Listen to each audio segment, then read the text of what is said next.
అన్నా పద్ధతిగా పోస్టులు పెట్టడం పద్ధతిగా పెట్టండి. పెద్దది కంటే పద్ధతి ఏం తప్పామన్నా.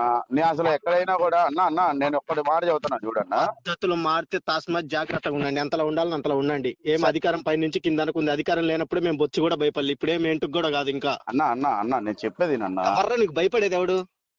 చంద్రబాబు భయపడ్డాడు అన్నారాంబాబు దెబ్బకి? రానబాక ఎవరు అనుకుంటున్నావు నువ్వు? హలో, ఏ నారాయణ రెడ్డి నీకు ఎలా కనిపిస్తుంది నీ కళ్ళకి? ఎవరేం మాట్లాడారన్నా నారాయణ రెడ్డి సార్ గురించి? ఏం మాట్లాడుతున్నావు? నువ్వేం పెడతావు పోస్టులు? ఎప్పుడు పెట్టాము? ఇప్పుడు నువ్వేం పెట్టినావు? కాగు లైన్ లో ఉండి చెప్తా. చెప్పన్నా. ఏమంతా పిచ్చిపుకు తమాషాలు దింగుతున్నారు? తమాషాలు దింగినా చెప్పన్నా. లైన్ లో ఉండు చెప్తా. సరే చెప్పు. YSR Congress party Anna Rambabu social media versus కు ముఖ్యమంత్రి నారా చంద్రబాబు నాయుడు గారు కితబు ఇస్తే ఆ కిక్కే వేరబ్బా. అవునన్నా. ఏమిచ్చాడు నీ కితబు? అవును, ఇప్పుడు వీళ్ళ Narayana Reddy sir social media కన్నా అన్నారాంబాబు గారి సోషల్ మీడియా గట్టిగుందని చెప్పాడు ఆయనే. మీరు ఇంకా ఇంప్రూవ్ అవ్వాలని చెప్పాడు. వాస్తవం కాదన్నా? అన్నా రాంబాబు అని చెప్పలే. పద్ధతిగా పోస్టులు పెట్టడానికి నేర్చుకోండి. మేం పెడితే మీరు చెప్తున్నా. అన్నా ఇప్పుడు మరి ఇంకా ఆపోజిట్ లో ఉంది ఎవరన్నా? నారాయణ రెడ్డి గారికి ఆపోజిషన్ లో ఉంది ఎవరు? అపోజిషన్ అనలే ఆయన. సోషల్ మీడియా మెరుగుపరుచుకోవాలని చెప్పాడు. అన్నా ఒకసారి సరిగ్గా చూడండి అన్న. ఆ వీడియో కూడా నేను పోస్ట్ చేశాను. ఇగో నువ్వు ఇంకా కొనకల మెట్ల కాదు, ఇంకా 100 సార్లు రాంబాబు మార్కాపురంలో పోటీ చేసినా గెలవలేడు. సరే అన్నా, ఇప్పుడు మీ ప్రయత్నం మీరు చేస్తున్నా, నా ప్రయత్నం నేను చేస్తున్నా. నీ చేతనైతే నువ్వు పెట్టుకో. ఈసారి పెట్టు, చెప్తా నీ పని. అన్నా నువ్వు పెట్టు, నేనేంటో చూపిస్తా నీకు. సరే రెడీ అన్నా. All the best. కంగ్రాచులేషన్స్. కూడా దొరకవు ఈసారి అనుకున్నావేమో. ఎంతలో ఉండాలని అంతలో ఉండండి. కంగ్రాచులేషన్స్. All the best. ఎటకారం తగ్గించుకొని పద్ధతిగా పెట్టండి. అసలు నిన్న ఎవరు గ్రూప్ లో యాడ్ చేసింది? రాజకీయాల గ్రూప్ లో తాజా వార్తలు అంటే వార్తల ప్రకారం పెట్టు. మీరు ఎలా పెడుతున్నారన్నా? ఎవరు? మేము పెట్టాం ఆ గ్రూపులలో. ఎందుకు పెట్టలేదన్నా? ప్రభుత్వ కార్యక్రమాలు అన్ని పెట్టట్లేదా? ప్రభుత్వ కార్యక్రమాలు నువ్వు పెట్టుకో. జగన్ సంబంధించి నువ్వు పెట్టుకో. వ్యతిరేకంగా పోస్టులు పెట్టేది? వ్యతిరేకంగా ఎవరు పెట్టారన్నా? అక్కడ ఎక్కడైనా నారాయణ రెడ్డి సార్ పేరు ఉందా? నారాయణ రెడ్డి సార్ గారి ఆ ఫోటో ఉందా? నారాయణ రెడ్డి గారిది ఎడన్న పేరు గాని ఆ ఊసు గాని ఏమన్నా ఉందా? మీకెందుకు అంత మంట వస్తుందో నాకు అర్థం కావట్లేదన్నా. అంత కాదు, పద్ధతిగా పోస్టులు పెడితే పద్ధతిగా ఉంటది. పద్ధతి ఎవడు తప్పలేదు. నువ్వు పద్ధతి తప్పి మాట్లాడుతున్నావు అన్నా. మాట్లాడతావు. నువ్వు పెట్టే నీకు విఘ్నేష్ రెడ్డితో ఫోన్ చేపిస్తావు అన్నా. నీకు విఘ్నేష్ రెడ్డితో ఫోన్ చేపిస్తావు. సార్ విఘ్నేష్ అన్న యుఎస్ లో ఉన్నాడు, చేపిచ్చైతే మాట్లాడతా. మాట్లాడు. నేను మాట్లాడతా. నేనేం భయపడను. నేను ఎందుకంటే నా బలం నాకు. నీ బలం నీకుంటే నిన్ను మించిన బలం మాకుంటది. ఉండొచ్చన్నా. కాకపోతే నువ్వు రెడ్డి కాబట్టి నీకు ఉండొచ్చేమో. నేను ఎస్సీ కాబట్టి నాకు లేకపోవచ్చు. ఎవరికి ఉండేది వాడికి ఉంటది. అర్థమైందన్నా? నువ్వు రెడ్డి కాబట్టి నీకు ఉండొచ్చు, ఎస్సీ కాబట్టి నాకు లేకపోవచ్చు. కానీ నీదే ఊరు? కంబాలపాడు. కంబాలపాడు. అవునన్నా.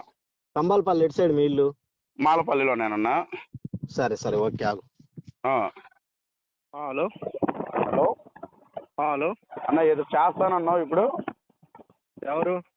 నేనే కోయిలగుంట్ల రాజా బాలవర్ధన్ అన్న, వైఎస్ఆర్సీపీ సోషల్ మీడియా కన్వీనర్ నిమ్మ. ఇప్పుడు నేను ఆడ కందుల నారాయణ రెడ్డి పేరు ఎత్తలేదుగా. ఆయన ఫోటో పెట్టానా? మా పార్టీకి వ్యతిరేకంగా పెడితే మేము ఎవరు పెట్టారన్నా? పార్టీ వ్యతిరేకంగా ఎవరు పెట్టారు? ఇప్పుడు ఆడ చంద్రబాబు నాయుడు ఏమన్నా ఏకవచనంలో మాట్లాడామా? చంద్రబాబు నాయుడు ఏమన్నా అగౌరవంగా మాట్లాడామా? లేదా నారాయణ రెడ్డి గారిని ఏమన్నా గౌరవం తీసి మాట్లాడామా? గౌరవం తక్కువగా ఏమన్నా మాట్లాడామా? నీకు ఎందుకు వస్తుంది అంతలానా? ఇప్పుడు మేము గౌరవం ఇచ్చి మాట్లాడామా? గౌరవం లేకుండా మాట్లాడామా? ఇప్పుడు ఏంటంటే మీ అన్నారాంబాబుకు మేము భయపడ్డామా? ఎవరు అంటే మీకు మేము భయపడాలా? సరే భయపడవు ఉండు. ప్రజాస్వామ్యంలో ఎవరికి భయపడాల్సిన పనిలే. కుక్క కూడా 10 కుక్కలను తీసుకొస్తుంది అన్న. వాటికి పెద్ద మనం భయపడాల్సిన పని లేదు. మనం ఏంటంటే మనం ఎట్లా ఉన్నాం, ఎదుటి మనిషి అట్లాగే ఉంటారు. నువ్వు పద్ధతిగా పోస్ట్ పెడితే కూడా పద్ధతి. ఎవరు పద్ధతి తప్పారన్నా? ఎవరు పద్ధతి తప్పారు? నువ్వు పద్ధతి తప్పి అరే తూరే అని చెప్పని మాట్లాడుతున్నావు. కానీ ఎవరు పద్ధతి తప్పి ఎవరు మాట్లాడలా. ఇప్పుడు నేను రే అంటే నాకన్నా వయసులో పెద్దోడు, తల తీసి గుత్తలో పెట్టుకోవాల్సి వస్తుంది. కానీ నాకు జ్ఞానం ఉంది కాబట్టి, నాకు ఇంకిత జ్ఞానం ఉంది కాబట్టి, మా అయ్య మా అమ్మ నాకు మర్యాద సంస్కారం నేర్పించారు కాబట్టి నేను అనట్లా నిన్ను రే అని. లేదంటే నాకు 2 నిమిషాలు పని. అందరికీ నేర్పించారు. మరి అందుకే కదన్నా నువ్వు సంస్కారం లేకుండా ఆ విధంగా బూతులు తిడుతున్నావు ఫోన్లు చేసి. ఎవరో ఏందని చూసుకోకుండానే.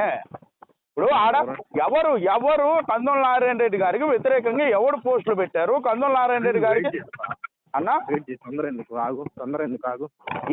చెప్పు బ్రో. ఇంకా హలో చెప్పు బ్రో. అదే అన్న, ఇప్పుడు ఏదో చేస్తాను ఊరు పేరు అడిగావు. ఇప్పుడు నేను ఆడ ఎక్కడైనా కూడా నా వ్యతిరేకంగా ఎక్కడ ఉండవు. చెప్పన్నా. నిన్నేం కొడతాననిలే, నేను తిడతాననిలే, నేను నిన్నేం చేస్తాననిలే. ఎముకలు నీది ఏ ఎముకలు ఊరు అని దొరకకుండా అడిగా. చేస్తానన్నావు కదా, ఏ ఊరు అని అడిగా. ఎముకలు దొరకకుండా చేస్తానన్నావు కదా. ఎవరు, నేను అన్ననా? రికార్డు ఉందన్న నా దగ్గర, పంపించు. పంపిస్తే ఏం చేస్తావన్నా? ఇప్పుడు ఇవన్నీ కాదబ్బా, ఏందంటావు చెప్పు, ఒక్క మాట చెప్పు. ఇవన్నీ కాదన్న, ఇప్పుడు నేను మా గురించి తప్పుడు భయపెట్టాలని పోస్టులు చూస్తున్నావా? పెట్టొద్దు. భయపెట్టాలని చూస్తున్నావా? ఎవడు పెట్టలేదు తప్పుడు పోస్టులు, నువ్వు భయపెట్టాలని చూస్తున్నావా? ఎవరు భయపడతారు ఈ రోజులో అన్నమాట. కదన్నా? నీకుంటే నాకుండేది నాకుంటది కదా, అవును కదా, వాస్తవమే కదా. అవును, ఎవరికి వాళ్ళకు ఉంటది. ఇప్పుడు నా పార్టీ నాయకుడి గురించి నేను గట్టిగా చెప్పుకుంటున్నప్పుడు నీ పార్టీ నాయకుడి గురించి నువ్వు చెప్పుకోవాలి, అంత దమ్ముంటే. దమ్ముల గురించి మాట్లాడమాక, ఓకేనా? సరే అన్న, మీకు అంత ఉంటే మీరు చెప్పుకోండి. సరే, ఓకే. ఇప్పుడు మమ్మల్ని మాట్లాడటం కాదు, పోయి చంద్రబాబు నాయుడు గారు అన్నానండి, నారాయణ రెడ్డి గారి గురించి ఎందుకు అట్లా మాట్లాడావు, ఎందుకు వాళ్ళ సోషల్ మీడియా గెట్టుకుందన్నావు అని. మమ్మల్ని అడిగితే మేము ఆయన మాట్లాడింది మేము పెట్టుకున్నాం. సోషల్ మీడియా అని లేదు, మీరు అది చూసి తెచ్చుకోమాకండి. అవునా అన్న? మీరు సోషల్ మీడియా అనలే, సోషల్ మీడియాలో వెనకబడి ఉన్నావు అని చెప్పాడు. యూకేజీ చదివేవాడు కూడా చెబుతాడన్న, అది వీడియో చూస్తే ఖచ్చితంగా. సరే, మేము కొద్దిగా మొదలై. నేను అనలేదు కన్నా, మీకు మీరే ఎందుకు నువ్వు అదే మాట్లాడుతున్నావు ఇప్పుడు, ఇంత తోడు ఇంకా మేము ఇంతసేపు ఏం మాట్లాడాలా? నువ్వు ఏదో క్రియేట్ చేయాలనుకుంటున్నావు, ఏదో భయపెడతావు అనుకున్నావు, ఎవడో వీడు పిల్లరాయాలే భయపెడితే పోద్ది అనుకుంటున్నావు, కానీ ఆడు ఏమి కాదని చెప్పి అర్థమైపోయి నువ్వు ఎదురు తిరుగుతున్నావు మళ్ళీ. ఎవడు నాకేం అవసరం, ఏం ఎవరిని భయపెట్టడానికి కదన్నా? ఏదో ఎముకలు అనుకుంటే ఎప్పుడో భయపెట్టాను. ఎముకలు దొరకకుండా చేస్తాను, అది చేస్తాము, ఇది చేస్తాము అని చెప్పి భయపెట్టాలనుకుంటే ఎప్పుడో భయపెట్టేవాళ్ళం. మేము ఒకళ్ళ జోలికి పోదలుచుకోలేదు. మీరు చేసిన పనులకైతే మేము ఎప్పుడో భయపెట్టేవాళ్ళం. మాకంత అవసరం లేదు. ఏమంత తప్పు చేస్తే భయపెడతారు అట్లా. సరేలన్నా, ఇప్పుడైతే ఇందాక మాట్లాడినంత లేదు నీ దగ్గర. ఇప్పుడు నేను మాట్లాడడం కూడా అనవసరం ఇంకా నీతో. ఎవరు అంటే నేను భయపడ్డానా నీకు? నేను చెప్పానా? ఎందుకన్నా అట్లా మాట్లాడుకో, గుమ్మడికాయలు దొంగ ఎవడంటే భుజాలు తడుముకుంటా అంటే ఎందుకన్నా ఇవన్నీ మాటలు?